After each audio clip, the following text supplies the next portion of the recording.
Right here I have a new monitor from Alienware, the AW3225QF. It has a 32-inch curved OLED panel with a 4K resolution and 240Hz refresh rate, so it is basically an ultimate high-end gaming monitor with pretty much an ideal combination of specs. It has a great size, it has a great resolution, it has great pixel density, it has super high refresh rate, and on top of that, it also has all the benefits of an OLED panel, like instant response times, like great color reproduction, and a perfect contrast. But this is also not the only gaming monitor with these specs that is coming out this year, so let's check it out, let's see how it performs, and let's see if it's worth getting it over the other similar models on the market. Let's begin. Design-wise, I think Alienware monitors always look unique and a bit different than most others, and even though they use a lot of plastic, the quality of that plastic is great. So it looks and it feels very well built. The cable management of this design is also better than on a lot of other monitors I've seen, using a cover and then an extra channel in the stand so you can easily hide all the cables nicely.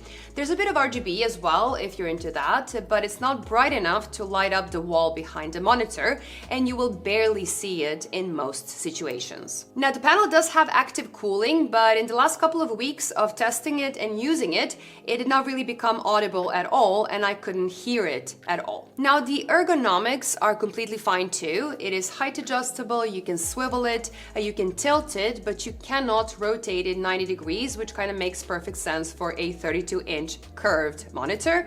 And if you want to, you can VESA mount it as well. And speaking of the curve, this is one area where Alienware stands out from most of the other new 32-inch 4K 240Hz OLED monitors that are coming out this year, because almost all of the announced models will use a flat panel, while this Alienware offers a nice curve for anyone that prefers that. Now, the curve is actually relatively small, so it might not matter as much for people that prefer flat panels, but at the end of the day, it is a personal preference, and it is also very nice to have both options that you can choose from. In terms of connections, you get a DisplayPort and two HDMI 2.1 ports, both with full 48 gigabit bandwidth, so you can easily connect your PC, your PlayStation, and your Xbox at the same time, with the variable refresh rate support for all of them as well. You also get a USB hub feature, and you can update the firmware via USB, which is very important for this model, but I'm going to talk about that a bit later. You don't get a headphone jack, and there are no speakers built in, which might be a bit of a problem for console users because you will have to use an audio device connected directly to your console. Now, what would have been nice is a Type-C input with power delivery, but that is missing here. The OSD is controlled with a little button at the bottom of the screen, and the OSD itself is quite decent. It looks clean, it is very responsive, and even though it's not the most extensive OSD I've seen so far, it is completely fine in terms of options, and you pretty much get everything most people need. But let's check out that panel. So in SDR mode, it only goes up to 230 nits of brightness, which is actually quite low if you compare it to most other monitors.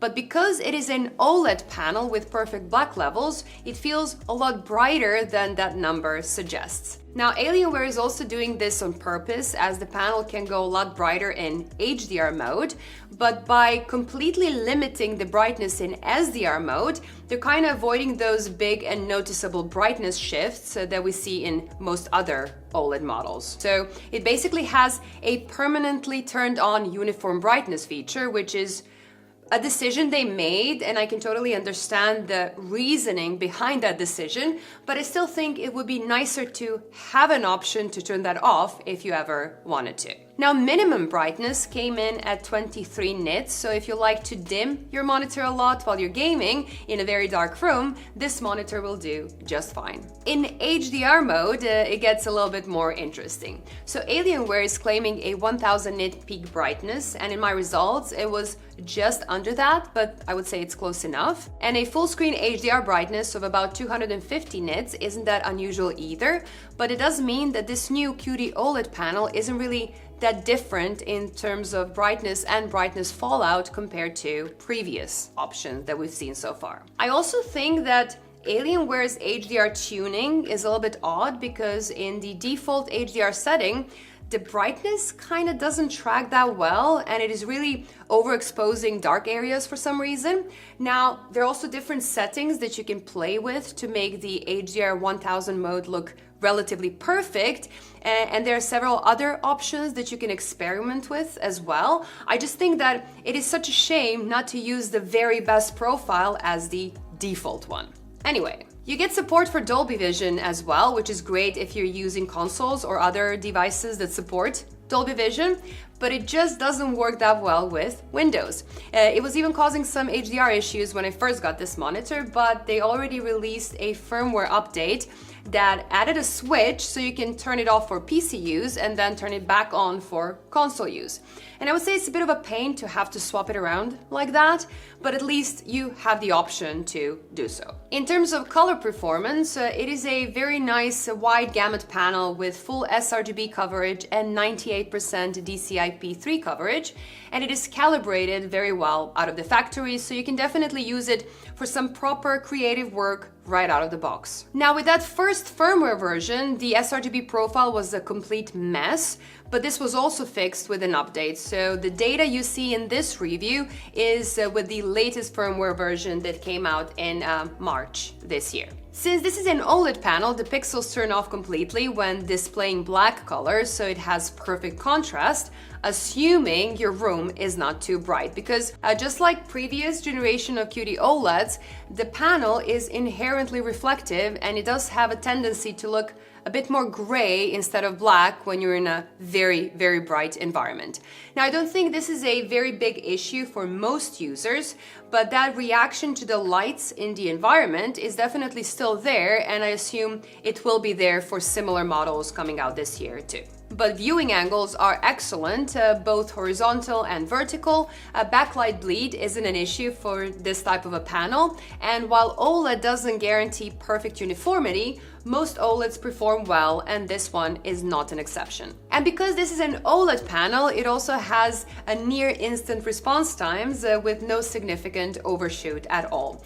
And then when you combine that with a 240 Hz refresh rate, you basically get the best moving image clarity you can buy at the moment, except for the 480 Hz panels, but those have plenty of other limitations. And you don't need to bother at all with overdrive settings or anything like that. It just performs very well regardless of the input. It has the same behavior as other OLED and QD OLED monitors I've tested before, so the brightness does dip on every refresh cycle, which is something that most users will never ever see or will ever have to worry about, but there is still a small group of people that are sensitive to this flicker and might find OLED panels uncomfortable to look at. So if you find OLED TVs uncomfortable, this monitor will be the same. Input lag is decent. The total end-to-end latency result is not the best, but it is competitive enough, unless you only care about high esports performance, in which case you probably wouldn't be buying a 32-inch 4K monitor at all. And when it comes to power consumption, it is pretty reasonable, I would say. The power it uses does depend on what's going on the screen, but on average, I measured 41 watts in SDR mode at full brightness, which isn't excessive at all for a high-end monitor. So I think what this monitor really offers is that proper experience that you can expect from a high-end, high-spec gaming monitor. And even though we had plenty of other OLED and QD OLED models in the past, there was never a monitor that was combining these particular specs. So it has a large immersive panel without being too large like previous TV size models. A 4K resolution at this size gives you great pixel density, so everything looks very, very sharp and very clear. And then a 240 Hz refresh rate is a great bonus and a significant upgrade over the previous 120 Hz or 144 Hz 4K monitors. Now, previous 27-inch models do feel a bit small in comparison, especially if you mostly watch content or play immersion-style games. And then previous 34-inch ultra-wides performed really well, but ultra-wides are not ideal for all types of games.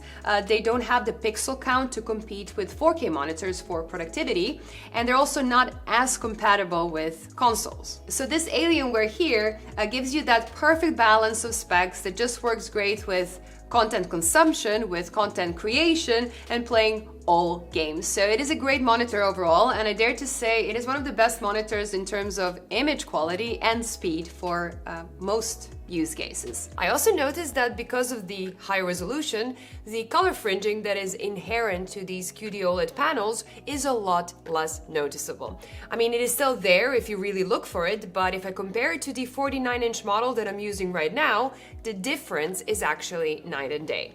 But one thing it doesn't fix is the risk of burn-in that is also inherent to every OLED panel. If you mostly play games or you mostly watch content, it's not that hard to avoid it.